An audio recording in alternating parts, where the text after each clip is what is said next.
Hi everyone, welcome to another session of G Niger TV Newscope.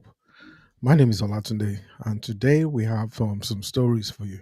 The first story that we actually have is in regards to a statement actually made by Ubasoni to El Rufai in regards to the security issues. Said firearms alone can't end insecurity. Then this is actually followed by most of you that are actually familiar with Oworishoki on the mainland in Lagos, Nigeria, um, where a Lagos state official was said allegedly to mock the demolition victims that he was said to have said run to NGOs. And so it's not, don't jump to any conclusion yet. We're going to come back to that, why he has actually said that. Then we actually have bandits basically ambush security operatives in Castina, kills nine and burn patrol vehicles. You know, this is still ongoing. It's really sad. And like I said, on G Niger TV, on our news program, News Scope, this is something that we do talk about every single time. And we'll keep hammering it. We need a state of emergency in the country urgently. Lastly, the next phase of the Otedola Temi and Mr. Izzy's traditional wedding is in Dubai. Was said to have been a very, very prestigious, classic traditional wedding. So we're still wishing them all the best in their wedding there. So we're going to be talking about that. So now, without much ado, let's go back. Let's kick off with the firearm issues. Firearms alone can't end the security. Obasani tells El Rufai. So let me bring that up. So where do you have that here? Good. Right. So the Kaduna State Governor, Senator Obasani, has faulted the use of kinetic approach to insecurity, insisting that firearms alone cannot resolve insecurity. The governor stated this at public presentation of Where I Stand, a book written by the late Sheikh Abubakar Mahmoud Gumi, which was translated by Sheikh Ibrahim Jalo Jalingo into Arabic. I won't say much on that. Speaking, Sani argued that the insecurity in the northwest is unlike the Boko Haram insurgency in the northeast, which is ideologically driven, and that poverty, unemployment, and neglect of rural communities are at the heart of banditry. He pointed out that insecurity can be resolved solely through the use of firearms. Whoever makes such a claim is only playing politics. We must fear God and stop deceiving the people because that approach will not work. Um, The governor added that Nigeria's security manpower has reduced despite the country's massive population growth in the last 45 years. In 1970, with the Civil War, Nigeria had about 300,000 soldiers, but today they are less than 250,000, while our population has increased by over 100 million. How then can anyone say that guns alone will solve the problem? It is impossible, he stressed. He lamented that absence of security presence in large parts of the northwest, saying, if you travel to Zamfara, Binigwari, or the forest of Katsina, you can go about 50 kilometers without meeting a single policeman, not to talk of a soldier. We have vast areas in the country without any security personnel. According to him, Cardinal Peace Model, which emphasized non-kinetic approach or to tackling security, was initiated by the affected communities, involving traditional religious leaders and other stakeholders. Citing the case of Biru Gwari, the governor disclosed that the emir spearheaded the return of peace in the area, adding that we spent 6 months trying to understand the root cause of insecurity. Governor Ubasani also said that we discovered that poverty, unemployment, lack of school hospitals, and commerce in rural areas push people into crime. Insisted that leaders must take responsibility. We should not deceive our people by saying President Tinubu or National Security Advisor Ribadu is responsible. We should not expect them to go to Giwa, Beniguari, or Dansadao Forest to solve the problem for us. We were elected by the people. It's our duty to do everything possible to protect our people. I decided to embark on the non-connected approach to addressing security in Kaduna State because it's me that God will hold responsibility thereafter, he added. However, this reaction is coming days after Mala Nasir El Rufai, a former governor of Kaduna State, criticized negotiating with bandits, other aspects of the non-kinetic approach to tackling insecurity. If you remember, about a few days ago, we actually spoke about this and we said the former governor is being disingenuous in the way he's going about this. When he was governor, he actually he was basically advocating payments to these terrorists. He said it, and it was actually shown. Internet has, we have historical publications and all that. So that was actually brought to the fore. Now he's out of power and is now actually saying that that will not work. While that was exactly the approach, the strategy that was implemented under his administration while he was in power. Now he's saying the same thing. I'm really tired of you know politicians. While they are in power, they will be doing a different thing entirely. Once they come out, unfortunately, the former chief of army staff, Buratai, that was exactly what he did. He was saying that Nigeria ought to have um, the sort of COVID style lockdown. But while he was there as the chief of army staff, he never brought up any of this. So why is it that they seems to come up with these great ideas once they are out of power? So that means that when they were in power, they were totally out of touch with the people or the reality on the ground. So now they're on the other side where everybody else is, so they can see clearly. So while they were there, they were shielded or what? Or they were not being given the right brief. So, while speaking in an interview with Channel Television, the former governor said, I still maintain my earlier stance in dealing with these bandits. Kill them all, reduce them to nothing. I am a no nonsense person. Yeah, right. He wasn't saying that before. This is El Rufai. You don't pamper terrorists by saying you are negotiating with them. It has never worked anywhere. Really, this man was saying that it worked. This was what he was advocating while he was governor. What's this government doing? Is that they have succeeded in suppressing the media not to report insecurity issues. The present security challenges, particularly in my state, Kaduna, is more than what we had in the past. RFR also claimed that the insecurity ravaged in the north was higher than how it was before Tinubu-led federal government came on board, accusing the Office of the National Security Advisor of coordinating ransom payments to bandits to free kidnapped victims. This is unbelievable. But the NSA, Nur Badu, had dismissed the claim, saying at no time has the um, ONSA or any arm of government under Tinubu's administration engaged in ransom payment or inducement to criminals. So, I mean, folks, what do you all think about this? So, let me read one or two comments. Neither will giving them money, pacifying them, it's good for propaganda and media ops, but it's temporary solution akin to putting bandage over a bullet wound. Matawa tried it in Zamfara and they simply moved on to another neighboring state that didn't negotiate with them. That was what contributed to spiking attacks in Kaduna, Katsina, and Niger that refused to negotiate with bandits then. Negotiate with them by the states equivalent to capitalization and they will resume attack once you stop paying them. Exactly. This happened in Southern Kaduna. It will never make the conventional news. The elders are culpable because they have all been placed on payroll. There you go. And somebody said, Omeridia says, El Rufai is paying media houses to confuse gullible Southerners who claim to be educated with propaganda. When these Northerner Muslims want to agree on issues, they do it on their mats in the mosque. Don't be deceived. I don't know what this guy is talking about. So someone else said, the only way to guarantee peace is by making prospect of war seem hopeless. Top countries that stockpile ammunition and nuclear bombs aren't doing that for nothing. You must make your enemies see going to war with you a hopeless endeavor. You can only guarantee that if you show strength. Are we showing strength? I don't think so. So we need, I'll repeat again, a state of emergency in the country. Those areas identified as hotspots, areas that are hotspots for terrorism, whatever, banditry, kidnapping, herdsmen attack needs to be identified and needs to be tackled. The government needs to actually show some serious inclination to this. Right now, we're just taking bandage on this.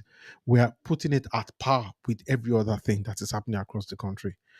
Right now, this issue is an existential threat to the nation state of Nigeria. So, moving swiftly on, so we have the story of a Lagos state official mocking the Orishoki demolition victims, telling them to run to NGOs to save them. So I don't know what this is. This is just totally unbelievable. So why has this been said? We need to actually look at this and see exactly the reason. So I'm just going to bring this up very quickly. You know, now, on the face of it, it's quite easy to say, yeah, the official has been insensitive. They are saying this, and it shouldn't be. But then, so let's see what the official has to say. Why would you say that kind of thing? Because as far as I'm concerned, it's despicable, should not be done. It's totally bang out of order. Right. Okay. So the permanent secretary of the Office of Urban Development, Bola Owoduni, has dismissed outrage over the demolition of homes in Oboroshoki, Lagos State, suggesting that displaced residents would eventually run to NGOs for help but gain nothing. Owoduni argued that residents he said they had over 3 years to secure government approval yet failed to act. Is that so?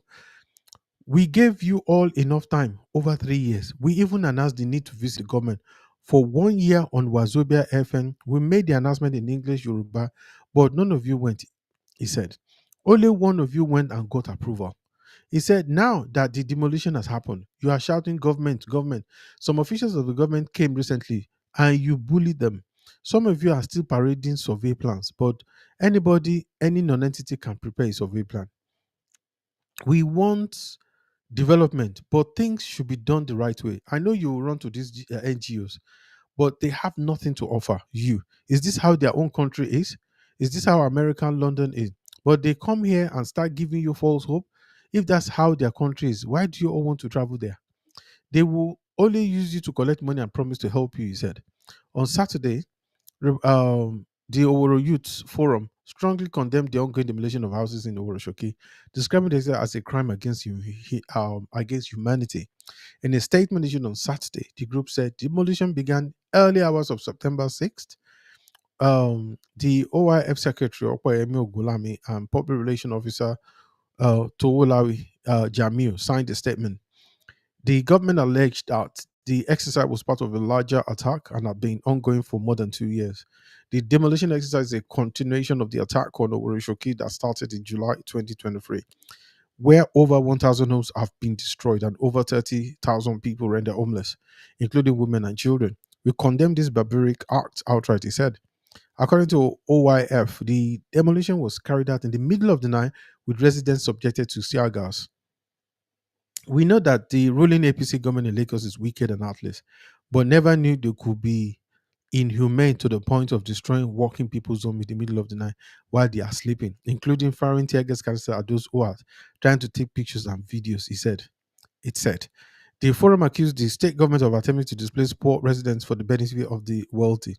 He added that plans were underway to convert Oroki to an elite residential estate. This is an ongoing plan to turn Oroki to elite villa estate, and this is being advertised on billboards around Oroki, Victoria Island, and Lekki with a minimum price of 120,000 per square meter, or approximately 60 million per plot. It said. You know, so I mean, so you have it really. So the question that we should be asking is this, right? Were they given enough time, to sort of, ratify um, their ownership, which is what is being said. So the official, the permanent secretary actually came back and actually said, well, he said they actually have more than enough time. So sometimes this is why it's always very important that when you see some headlines, you need to be careful. You need to look at it, find out exactly what is going on. So as it is, he said they were given enough time. They were given 3 years in order to, for them to be able to do that. That's only one person got approval that they actually did that. Instead, they're all coming up with survey plans. So if you actually know that you were given this amount of time, so why did they not? I think that's what we need to find out in this. But other than that, you can now, like I said, the headline is actually misleading. So there you have it, folks. So I think we need to find out more information about this, and we will be, once we actually get in-depth idea of what is going on, we'll be coming back again to sort of give an update. So, um, so the next story that we've actually got is, back to the same thing, which is bandit ambush, um, security operative in Katsina. 8 were said to have been made unalive. They are patrol vehicles burnt. You know,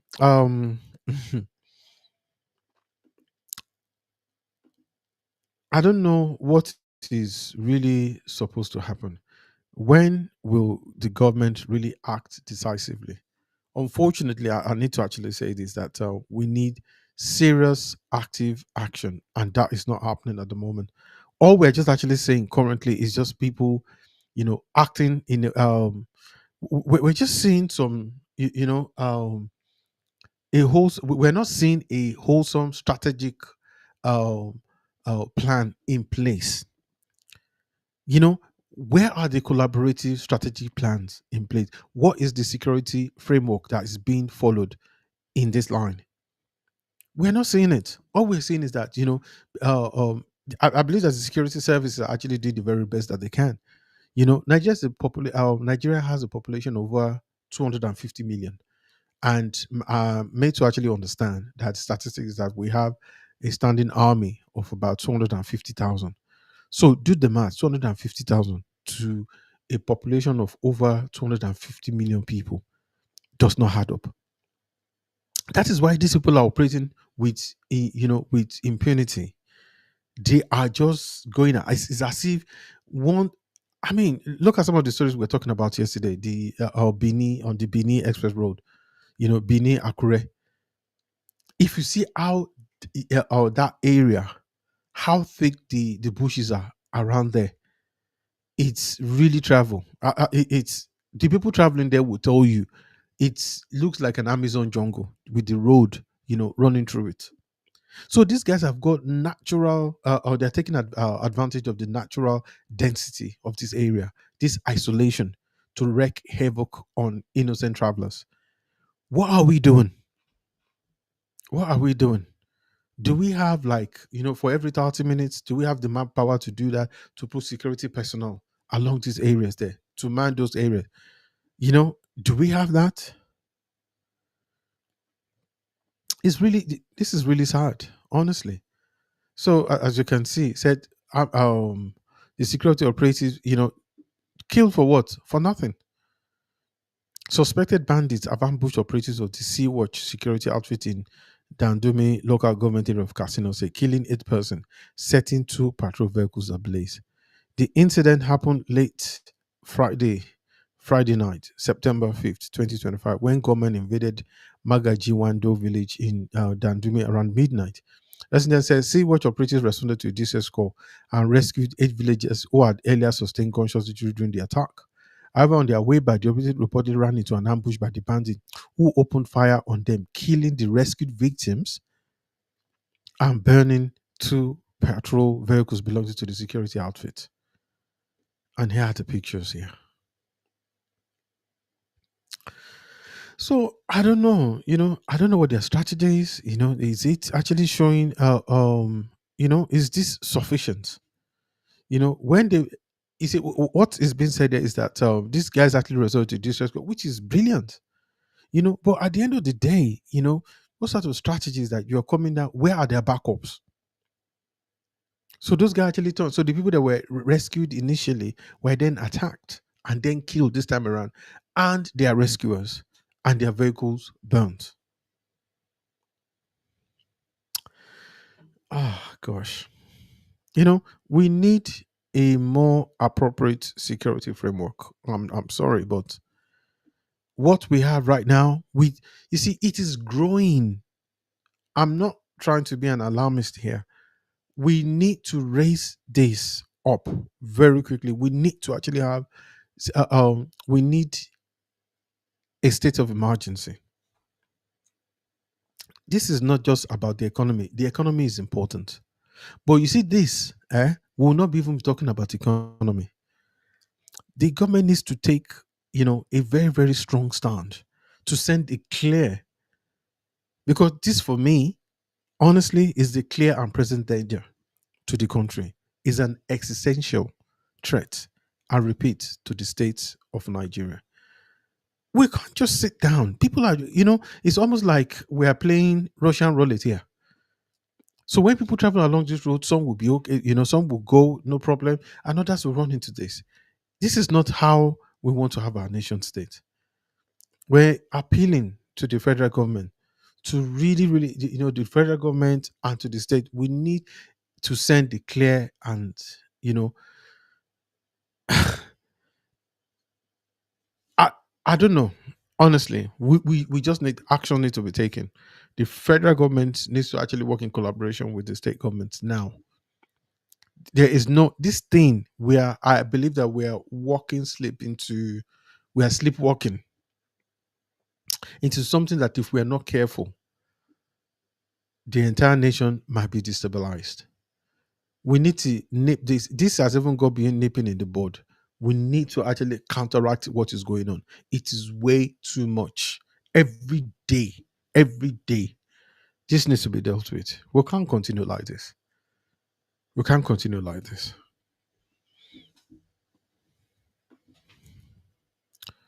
People are actually getting into all the security uh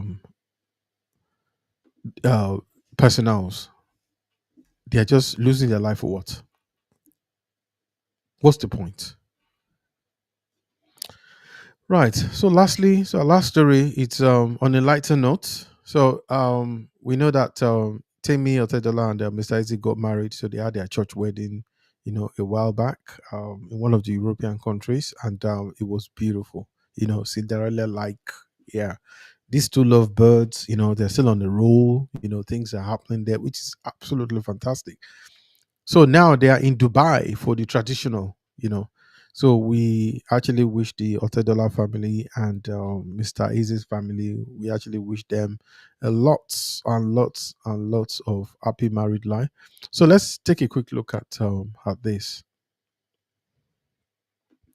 When I actually looked at the some of the pictures here, I'm sure I can actually safely share some of those there. So I went on Linda IKG and borrowed some of our pictures. Right. This is, I mean, come on, folks. This is beautiful. This is really, really beautiful. You know. So here's the bride's family. Um, Mr. Femi Otedola and his wife, the beautiful wife, the beautiful the beautiful bride, and we have Mr. Az. This guy, he looks like the cat that has gotten the scream. Wish you best of luck. So I pray that their marriage is indeed made in heaven and will last for life. So I mean, this is, oh, look at that. This outfit is they're just brilliant. Photos from the traditional wedding. um Temi Otedola, daughter of billionaire businessman Femi Otedola, and singer Mr. Easy has been shared online. The wedding took place in Otedola homes in Dubai, was well attended by family and friends. So here we can see the bride with that looking beautiful. Everybody looking. This is fantastic. Yeah, the bride looks so much like the mom. Well, it looks a bit like the dad as well, obviously, but she looks so much. It does happen. In some other places as well, when you look at it, they do look like the dad as well. Right. So that's some of the pictures there. The correct section of the family, everybody there looking beautiful. Wow. So, oh, Dangote is here, can recognize, and the bride, and some very notable Nigerians that are there as well to attend. Everybody looking, nice and beautiful. So we have the bride's father is there as well. I'm not sure who that gentleman is. Okay, I'm sure some of you will know. Is that Mr. Izzy's dad? I'm not sure. Anyway, so here's the beautiful couple, looking like every inch, Cinderella story. That's what we've got here. Wow, this is beautiful. So, and this, I love this black and white, and this looks brilliant as well. The outfit is, whoa, so unique, so beautiful. Oh, look at the bride looking like Miss Universe every inch of the way. Wow. Okay. So this is it. Wow. This is lovely. Wow, beautiful. So you could see that. That's the settings where everything was done, compact, straightforward, looking very beautiful. Mm, wow. This everyone is looking so beautiful here. So absolutely fantastic. Beautiful wedding. Here are the groomsmen, the G-men. Okay, so these are what I call tight cats. Beautiful people. Absolutely fantastic. Wow. So there we go. So that's part of their unveiling during the traditional. Mm, I love this. This is brilliant. This is good. Wow, Mr. Easy looking sharp. Smiling. If it were you, I'm sure you all would be smiling too, would you? Wow, that's the bride, you know, with the dad, and the mom, all looking. There you go. So we're waiting for the sisters as well. So I'm sure it's going to be equally as brilliant. Wow. Okay. Can see that here. I actually love these pictures. So it looks so beautiful. This is for life. This is for life. Wow. That's the settings there. This is in Dubai, remember. Very beautiful place. So that's it, folks.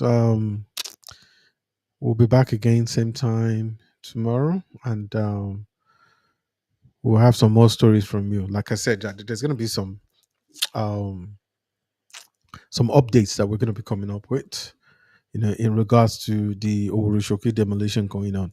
So we're going to be following that story, and they will be giving the updates tomorrow. So I just want to say good night, everyone. Say thank you, God bless, and see you same time tomorrow. Good night.